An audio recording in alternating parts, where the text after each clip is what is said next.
Like the first trailer, and haven't seen this now, here's what I will say. This, considering the mixed reactions to the film, I don't think that this is anywhere near as bad as people made it out.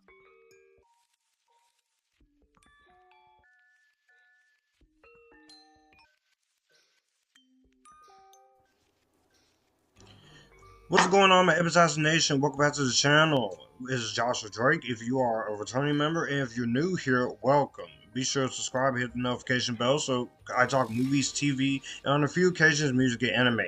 And I'm giving you guys my thoughts on Blumhouse's The Wolfman, or Wolfman, as it should be called.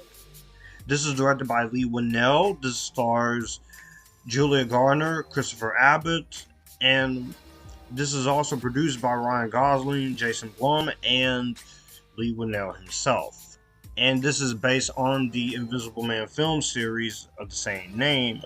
And this is a reboot of the franchise, of course. Blake and his family are traveling out to go, are attacked by an unseen animal, and in a desperate escape, barricade themselves in the farmhouse, and the creature prowls the perimeter.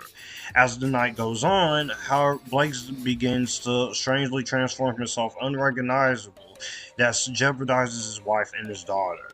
So when it comes to the Wolfman, I was actually very interested to see how this version of Wolfman will turn out. Now, keep in mind, in the comments, please, this is only the second Wolfman movie I have seen. I have not seen the 1941 Wolfman. I have not seen any of the other Wolfman movies. This is the only one I have seen besides the 2010s one, which I think is pretty underappreciated and flawed.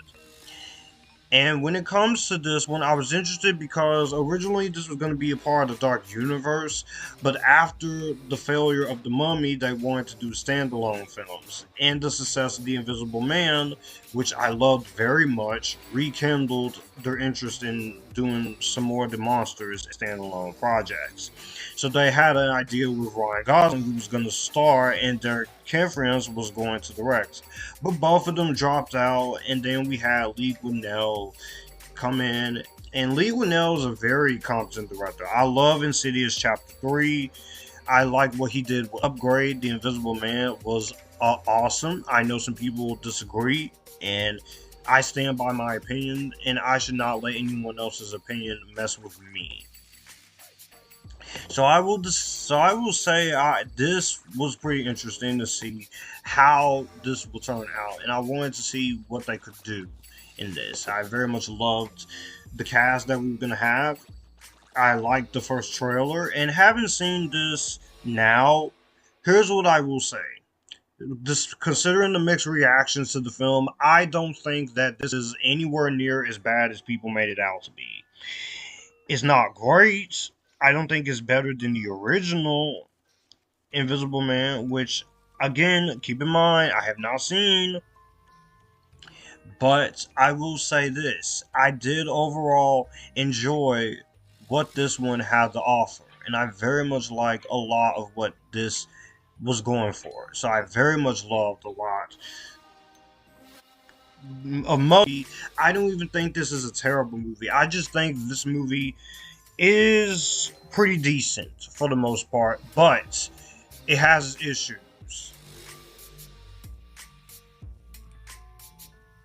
I'm going to go into some of the criticisms that a lot of people have with this movie because I do agree with some of these criticisms. And I'm going to easily start by saying the biggest negative of this movie overall. I feel like this movie, while I appreciate the fact that it was more simple and it was more on the simpler side and didn't want to be big and complex, I feel like beyond that there could have been more to this premise. And I feel like there needed to be a lot more in the writing, in the script writing, that should have elevated this a little higher, just like The Invisible Man. I know some people didn't like The Invisible Man that much, and that's cool.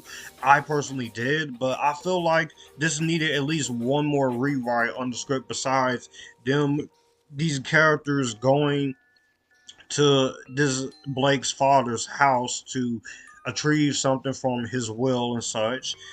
And that, I will say, I like that. He's also dealing with things like he's trying to control his temper, which is causing a strain on his marriage, which that part I like. His relationship with his daughter, of course, and that's the part I felt like that should have been a lot more refocused. Besides the fact with his relationship with Charlotte should have been reworked a little bit with Corbett Tuck and Leigh Whannell, right? So I felt like that could have been done a lot more better.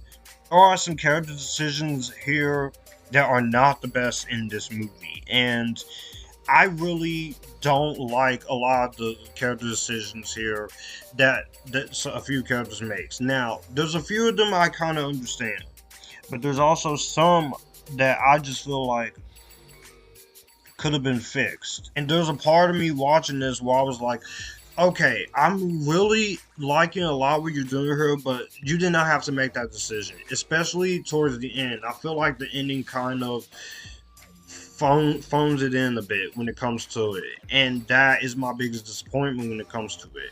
The way it plays out, I'm enjoying the movie. I'm really liking a lot of what's going on here for the most part. It's just if we could just tighten this up in the screenplay or such with some character decisions and more of the story, and still keep it simple, it would have worked a lot more. This movie needed a longer running time, of course, because an hour and 44 minutes is just not enough time here. Like, I appreciate the fact that it's a shorter movie, that you want to make something a lot shorter.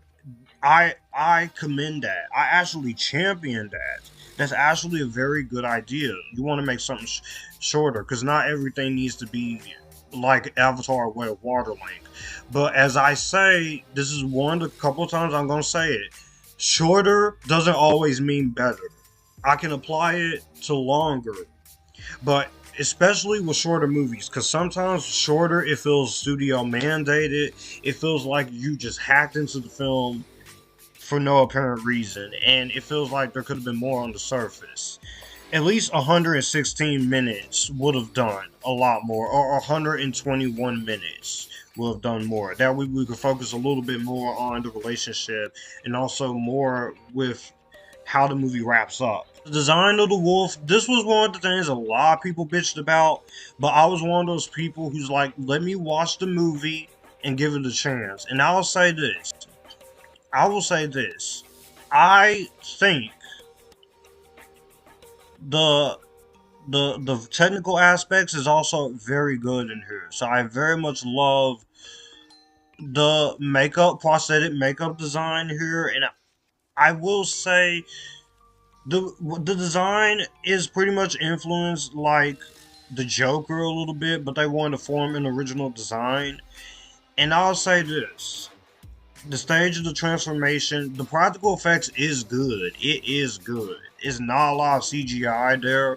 It's only a very few moments of CGI, but if there was, I couldn't tell because the practical effects were very good. But I did wish that the design was a little bit more better. I know, of course, we have so like American Werewolf in London and such, so of course you're not going to be able to replicate that type of werewolf design, but I feel like there could have been a lot more here in terms of it.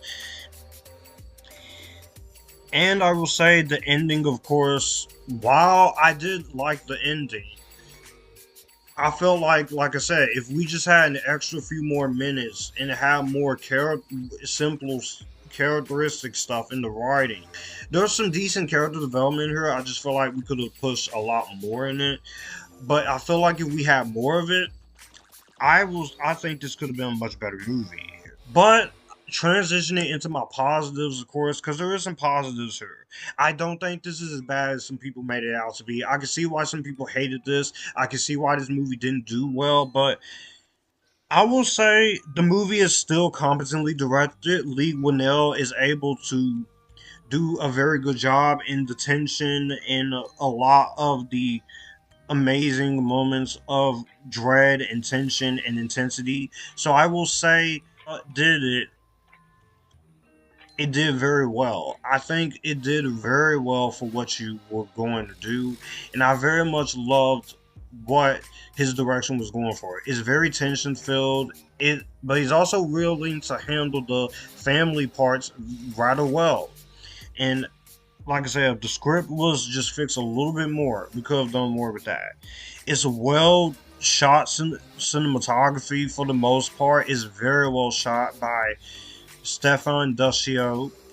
Even though I will say there are some moments here where I feel like the cinematography could have been a lot more to it, and I feel like there could have been even more interesting parts in it.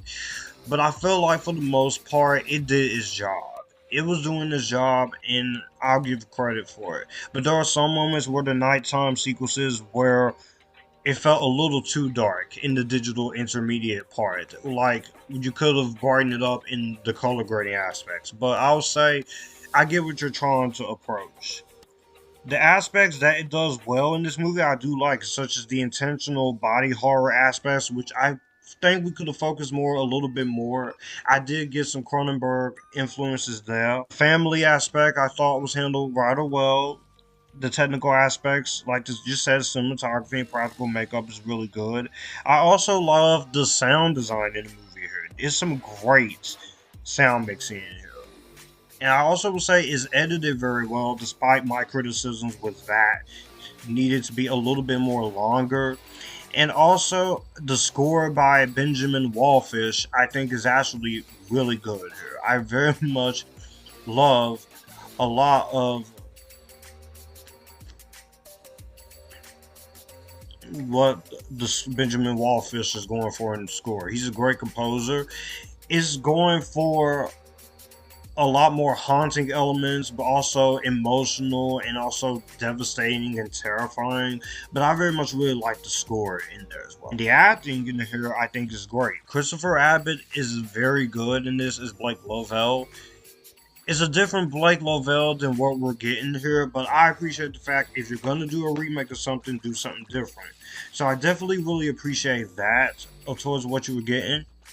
I like Sam Jaeger as Blake's estranged father, of course. He's not in this movie as much, but he does a lot with what he's going for. Matilda Firth, she does solid as the daughter here. Now, she did good in Disenchanted, so I definitely liked her in there. So I very much liked her performance. She did fine for what she is given here. Julia Gardner, I want to talk about her, because is it just me, or does she look a lot?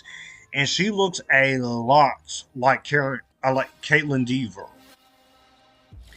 Like, you put a picture of Julia Gardner right aside and a picture of Caitlin Dever next to each other, you can't tell me they don't look alike, at least a little bit. But she was fantastic in the movie, despite some of her writing. So, there's a lot of great moments in here, overall, in terms of my pros. I'm just saying, those good elements is enough for me to outweigh some frustrations I have. But overall, this is a movie that I can see both sides in this case. Some people like it, some people hate it, and some are in the middle. I'm in the middle, but I mostly thought it was decent, but it is a step down from Upgrade and The Invisible Man. While I do like a lot of things in this movie, I will say this could have been better. With one more script rewrite and a better wolf design, I feel like more people would have been more interested in this. It's a decent watch for my opinion. If you are curious about it, don't let the negative to the Rotten Tomatoes score throw you off. You need to judge it for yourself. I always say, pay no attention to Rotten Tomatoes and such. Go in and form your own opinion.